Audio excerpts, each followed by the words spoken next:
Hello students, मैं राहुल। आज हम करेंगे द्विघात समीकरण 10वीं क्लास की 4.1 एक्सरसाइज के दूसरे क्वेश्चन के 4 भाग। तो हमारा पहला क्वेश्चन है कि एक आयताकार भूखंड का क्षेत्रफल 528 मीटर स्क्वायर है। क्या दिया हुआ है? आयताकार भूखंड का क्षेत्रफल कितना है? 528 वर्ग मीटर, मीटर्स के। ठीक है। और क्या दिया कि क्षेत्र की लंबाई चौड़ाई के दोगुने से एक अधिक है, कि जो उसकी लंबाई है वो चौड़ाई के दोगुने से एक अधिक है। तो हमने माना आयताकार भूखंड की चौड़ाई क्या मान ली हमने? x metre. ठीक है। उसी तरह तो आयताकार भूखंड की लंबाई कितनी होगी? आयताकार भूखंड की लंबाई क्या दिया था? चौड़ाई के दो गुना, कितना? 2x, उससे एक अधिक है, तो 2x प्लस 1 मीटर। तो देखिए उसने क्या दिया था कि जो लंबाई है चौड़ाई के दोगुने से एक अधिक है, तो हमने अगर चौड़ाई को x मान लिया तो वो कितना होगा? 2x plus 1। ठीक है। अगर हम चौड़ाई 1 मान रहे हैं तो 1 का 2 गुना 2, 2 और 1 3, ऐसे हो जाएगा। ठीक है। तो अब क्या आया कि उसका क्षेत्रफल कितना है? 528। तो आयताकार या फिर आयत का क्षेत्रफल, कि कोई भी ऐसे भूखंड या कोई भी ऐसी चीज जो आयत की शेप में हो, आयत का क्षेत्रफल किसके बराबर होता है? लंबाई गुणा चौड़ाई। ठीक है। क्षेत्रफल कितना है? लंबाई है 2x प्लस 1, लंबाई गुणा चौड़ाई बराबर है 528 के। ये आया अकॉर्डिंग टू क्वेश्चन की प्रश्नानुसार, कि दोनों ही गुणा करें तो इतना आना चाहिए। तो x की 2x से की 2x की 2x बराबर है 528 के। 528 प्लस का इधर आके माइनस हो गया, 2x की 2 प्लस का x माइनस का 528। तो ये हमारी बन गई एक द्विघात समीकरण। ठीक है। अगर हम ये पूछे कि लंबाई चौड़ाई कितनी है, तो आगे हम इसके गुणनखंड बना के, फैक्टर्स बना के इसको सोल्व कर सकते हैं। x का मान आएगा, x का मान यहाँ रखेंगे तो ये चौड़ाई होगी, यहाँ रखेंगे तो ये लंबाई होगी। ठीक है। उसके बाद आता हमारा इसका दूसरा भाग,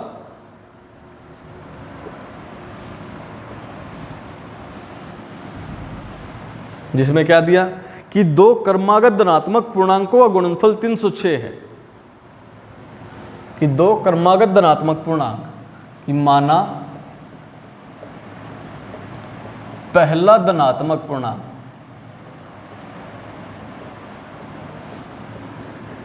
कितना है? x मान लिया। क्रमागत का मतलब है कि जैसे हमारी काउंटिंग गिनती चलती है 1 2 3 4 5, एक के बाद एक नंबर आता, तो हम जैसे देखो 2 है, अगला नंबर क्या है? 3, 2 प्लस 1 3, फिर 3 में 1 ऐड किया 4, 4 में 1 ऐड किया 5। कि क्रमागत धनात्मक पूर्णांक वो होते हैं जिसमें एक एक का अंतर हो, डिफरेंस हो। ठीक है। अगर पहला धनात्मक पूर्णांक x मान लिया तो जो दूसरा धनात्मक पूर्णांक क्या हुआ? x प्लस 1, कि उससे अगला नंबर जो है। ठीक है। और दोनों का गुणनफल क्या है? दो क्रमागत धनात्मक जो पूर्णांक का गुणनफल है कितना है? 306 हमें दिया हुआ है। तो हमें पूर्णांकों को याद करने के लिए समीकरण बनानी। तो प्रश्नानुसार या अकॉर्डिंग टू क्वेश्चन क्या आया कि अगर इन दोनों धनात्मक पूर्णांकों को हम आपस में गुणा करें तो किसके बराबर है? 306 के। तो पहले हमने x को x से गुणा की, x की 2, x को 1 से किया, x 306 प्लस का इधर आके माइनस हो गया। तो ये हमारी बन गई समीकरण, एक द्विघात समीकरण जो इनके बीच में संबंध को बताती है। ठीक है। उसके बाद है तीसरा सम, जिसमें क्या दिया हुआ है?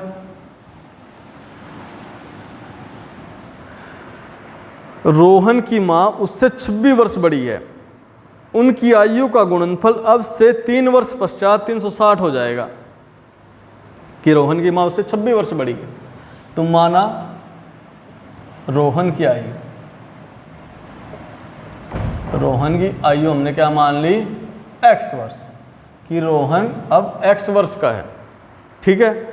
वर्तमान आयु, रोहन की वर्तमान आयु, ठीक है, x वर्ष। तो रोहन की माँ की वर्तमान आयु क्या होगी? रोहन की माँ की वर्तमान आयु, रोहन की माँ उससे कितनी बड़ी है? 26 वर्ष, तो कितनी होगी? x प्लस 26 वर्ष, ठीक है। उसके बाद अब से 3 वर्ष पश्चात, मतलब कि आज से 3 साल बाद, 3 साल बाद, तो क्या आया? 3 साल बाद रोहन की आयु कितनी हो जाएगी? अगर रोहन आज x वर्ष का है तो 3 साल बाद 3 ज़्यादा हो गया, ठीक है। और रोहन की माँ की आयु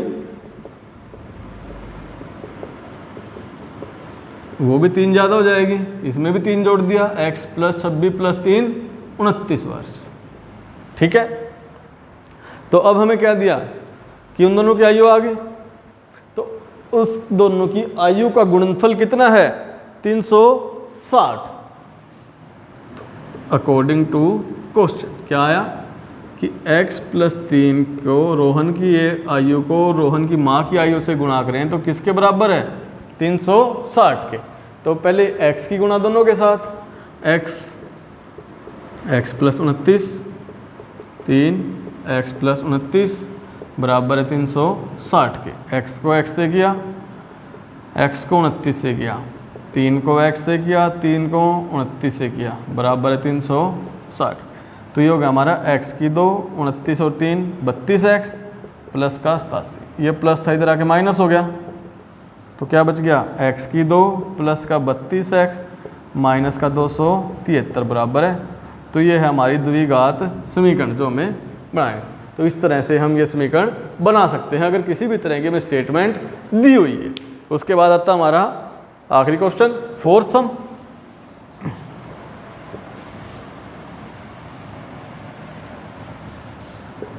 जिसमें क्या है कि एक रेलगाड़ी 480 मीटर की दूरी समान चाल से तय करती है।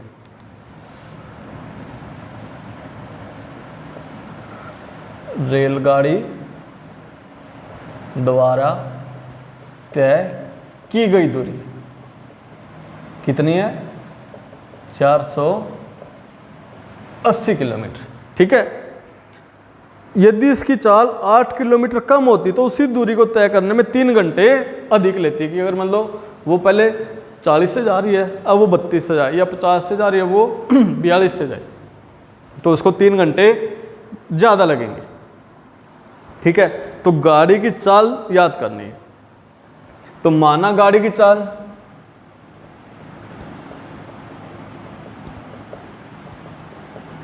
क्या मान ली? x किलोमीटर पर आवर, कि 1 घंटे में वो x किलोमीटर जाती है, ठीक है। तो उसको समय कितना लग गया? समय का सूत्र क्या है? दूरी बटा 4। तो उसको समय कितना लग गया? 480 बाय x, इतने घंटे। इतने घंटे में वो पहुंच जाएगी, ठीक है। अब अगर उसकी चाल कितनी? 8 किलोमीटर कम होती,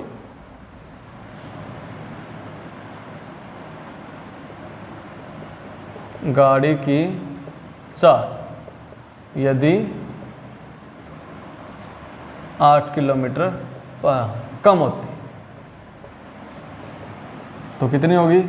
x माइनस 8 किलोमीटर पर, इतने घंटे में इतने किलोमीटर जाएगी। तो अब दोबारा समय कितना हो गया? दूरी बटा 4, इतने घंटे।